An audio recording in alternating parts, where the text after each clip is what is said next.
கர்த்தருடைய பரிசுத்த நாமத்துக்கு ஸ்தோத்திரம். கர்த்தர் இன்னைக்கு நம்மளோட இடைப்படுவது என்னன்னா, ஒருவரும் பிதாவினிடத்திலிருந்து பறித்து கொள்ள முடியாது.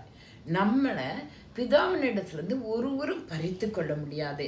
யோவான் 10:29, யோவான் 10ஆம் அதிகாரம் 29ஆம் வசனம் என்ன சொல்லுது? அதனுடைய பின்பகுதி என்ன சொல்லுது?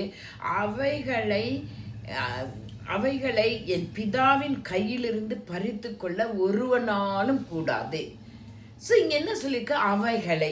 அப்போ அவைகளைனா எது, எவைகளை அப்படின்னு நீங்கள் பார்க்கும்போதுக்கு அதுக்கு முன்னால் வசனங்களை பார்க்கணும். இப்போ 29 அவைகளை சொல்லியிருக்கு, 27 எவைகளை நாம் பார்க்குறோம். பாருங்க, எவைகளைனா என் ஆடுகள் என் சத்தத்துக்கு செவி கொடுக்கிறது, நான் அவைகளை அறிந்திருக்கிறேன். நாமெல்லாம் நம்ம பிதாவுடைய ஆடுகள் தான் இல்லையா? நம்மளுடைய ஷெப்பர்ட் ஏசாமி தான் இல்லையா? அந்த ஷெப்பர்டோட சத்தம் நமக்கு தெரியும். அவர் என்ன நம்மக்கிட்ட எதிர்பார்க்கிறார், என்ன கேட்கிறார் என்பது நமக்கு தெரியும். அந்த சத்தத்தை நம்ம கேட்டு செவி கொடுத்து அந்த சத்தத்தின் படி நம்ம நடந்தா நம்மளை என்ன செய்வாரா?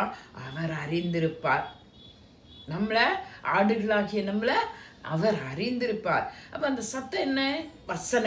வசனங்களை நம்ம தெரிஞ்சிருக்கணும். தேவனுக்கு கீழ்ப்படுகிறது, விசுவாசிக்கிறது எல்லாம் நம்ம இடத்துல இருக்கும்போது நாம் தான் அவருடைய ஆடுகள். நம்ம நித்திய ஜீவனை அப்போ அவர் என்ன கொடுக்குறாரா? வேர்ட்ஸ் 28, அதே யோவான் 10 வேர்ட்ஸ் 28 என்ன சொல்கிறாரு? அவைகளுக்கு நித்திய ஜீவனை கொடுக்கிறேன், அவைகள் ஒரு காலம் கெட்டு போவதில்லை, ஒருவனும் அவைகளை என் கையிலிருந்து பறிக்க முடியாது. So we are in the hands of Jesus. நாம் அவருடைய சத்தியத்துக்கு கீழ்ப்படிந்து உண்மையாக இருக்கும்போது நம்மளை யாருமே பறிக்க முடியாது, எதுவுமே நம்மளை அசைக்க முடியாது. அதுதாங்க இந்த சத்தியம் சொல்லுது. நீங்கள் அவரோட மந்தையில் அவர் சேர்க்கிற அவருக்கு செவி கொடுக்குற ஆடுகளாய் நீங்கள் ஜீவிக்கும் போது அவர் முன்னால் நடப்பார், நம்ம பின்னால் போவோம். ஒரு தீங்கும் நம்மை அணுகாது. கர்த்தர் அப்படியாய் நம்மளை ஆசீர்வதித்து காப்பாராக.